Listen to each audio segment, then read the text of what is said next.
ជំរាបសួរបងប្អូនទាំងអស់គ្នាខ្ញុំបាទឈ្មោះលេខកំថងគឺជាប្រធាននាយកប្រតិបត្តិនៃក្រុមហ៊ុន Chicken Me ថ្ងៃនេះផងដែរខ្ញុំមានដំណឹងល្អមួយសូមជម្រាបជូនទៅកាន់អតិថិជនទាំងអស់ឲ្យបានជ្រាបថា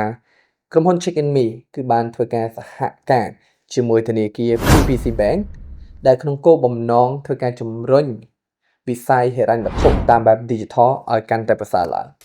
ក្នុងនោះគឺមាន3ចំណុចសំខាន់ដែលខ្ញុំចង់ highlight នៅថ្ងៃនេះទី1គឺជំរុញនៃការបើកប្រាក់ខែបុគ្គលិកទៅតាមប្រព័ន្ធធនាគារដែលផ្ដល់នូវសុវត្ថិភាព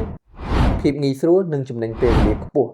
ជូនម្ចាស់អាជីវកម្មទី2ចំពោះបុគ្គលិកទាំងអស់ដែលគាត់បើកប្រាក់ខែជាមួយធនាគារ PPC Bank គាត់អាចធ្វើការស្នើសុំឥណទានរហូតដល់$500ដោយមិនចាំបាច់ទៅធនាគារដោយផ្ទាល់នោះទេ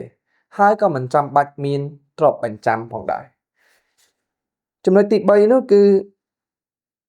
ជាប្រាក់ឥណទានសម្រាប់ម្ចាស់អាជីវកម្មដែលជាអតិថិជនរបស់ Chicken Me គាត់អាចធ្វើការស្នើសុំប្រាក់ឥណទានហ្នឹងគឺមានភាពងាយស្រួលនិងមានប្រសិទ្ធភាពខ្ពស់សម្រាប់ម្ចាស់អាជីវកម្មធុនតូចនិងមធ្យមដោយអ្នកទាំងអស់គ្នាឃើញចំណុចទាំង3ហ្នឹងហើយគឺជាអត្ថប្រយោជន៍ដែលកិច្ចសហប្រតិបត្តិការមួយនេះនាំមកជូនអ្នកប្រើប្រាស់ app ក៏ដូចជាអតិថិជនរបស់ Chicken Me ដូច្នេះហើយខ្ញុំសូមថ្លែងអំណរគុណយ៉ាងជ្រាលជ្រៅចំពោះធនាគារ PPC Bank ដែលបានទុកចិត្តនិងសហការជាមួយ Chicken Me ដើម្បីជំរុញវិស័យហិរញ្ញវត្ថុតាមបែប Digital មួយនេះហើយក៏សូមធ្វើការថ្លែងអំណរគុណយ៉ាងជ្រាលជ្រៅចំពោះអតិថិជនដែលបានជឿទុកចិត្តក្រុមហ៊ុន Chicken Me កន្លងមកនេះដូច្នេះខ្ញុំសូមជូនពរអតិថិជនក៏ដូចជាធនាគារ PPC Bank ឲ្យទទួលបានភាពជោគជ័យកាន់តែខ្លាំងជាងនេះទៅទៀត